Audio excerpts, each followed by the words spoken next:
All right, let's just jump right in. Imagine this. You're 22, you just landed your first real job, and suddenly, everywhere you look, there's pressure. Get the new iPhone, buy that car, live that perfect life you see on Instagram.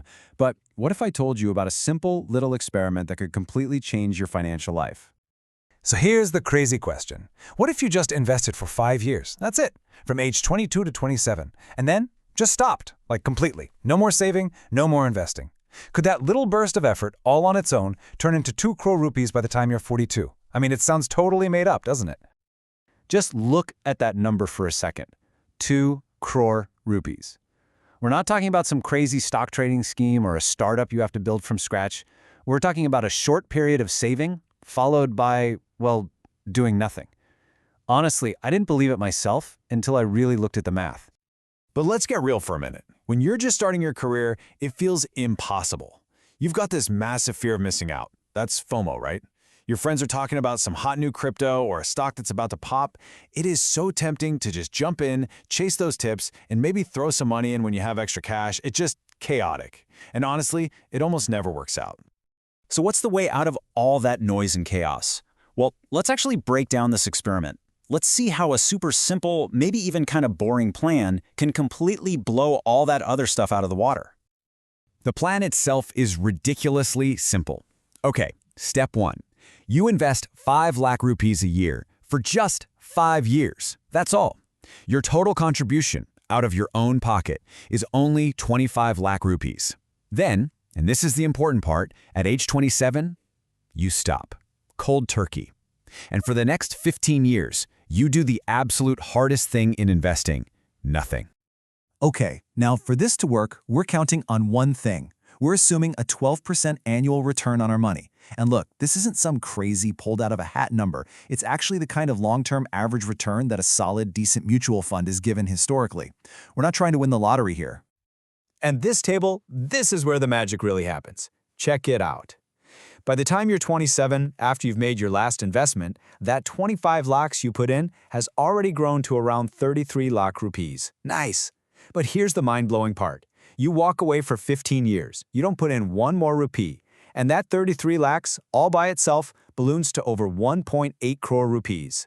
Get a slightly better return, or wait a little longer, and you easily sail past that 2 crore mark. So think about what that means. For those 15 long years, you weren't working for that money. It was working for you. Every single day, every single night, year after year. That, my friends, is the raw power of compounding. Right. This leads us to the big, obvious question. If the math is this straightforward and this powerful, why isn't every single person with a good job a multi-corporatee by the time they hit their 40s? Where do we all go wrong? Well, it almost always comes down to 3 classic human mistakes. First, we just start too late. We keep telling ourselves, oh, I'll save more when I earn more. Second, we break the chain. We rate our savings for a down payment on a flashy car or for that big trip abroad. And third, we just don't trust a boring plan. We want excitement. We want action. The best way to think about compounding is this snowball analogy. Picture a tiny snowball at the very top of a huge, snowy mountain. In the beginning, as it rolls, it doesn't look like much. But the longer you leave it, the more snow it picks up, getting bigger and bigger and faster. The key isn't how hard you push it at the start, it's the length of the hill. It's time. When you pull your money out, it's like picking that snowball up halfway down the mountain. You kill all of its momentum. Numbers are one thing, but a real story, that's what makes it click. So let me tell you about 2 friends. Their story shows perfectly how it's your behavior, not your salary, that really decides where you end up. So on one side, you've got Meera.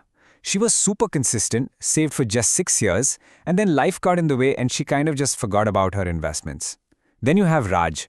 Now Raj actually earned more money than Meera, but he was all over the place, investing here and there, always chasing some hot tape, even dabbling in trading. Fast forward 15 years.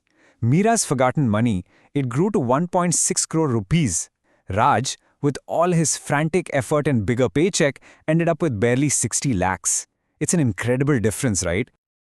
And that brings us to the real secret here. This whole experiment, it's not really about math or picking the right fund. It's about a fundamental shift in your mindset.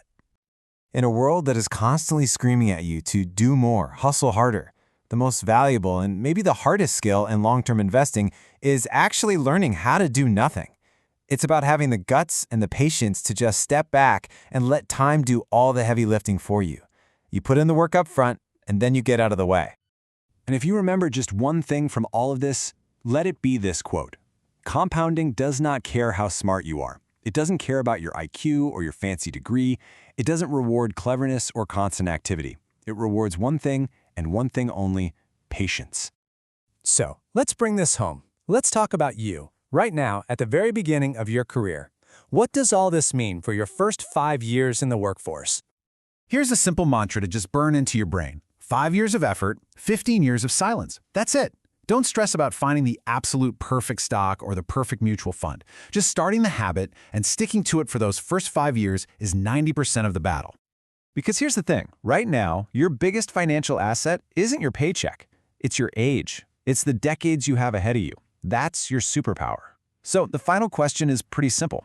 Are you ready to stop seeing time as something that's passing you by and start making it your most powerful teammate?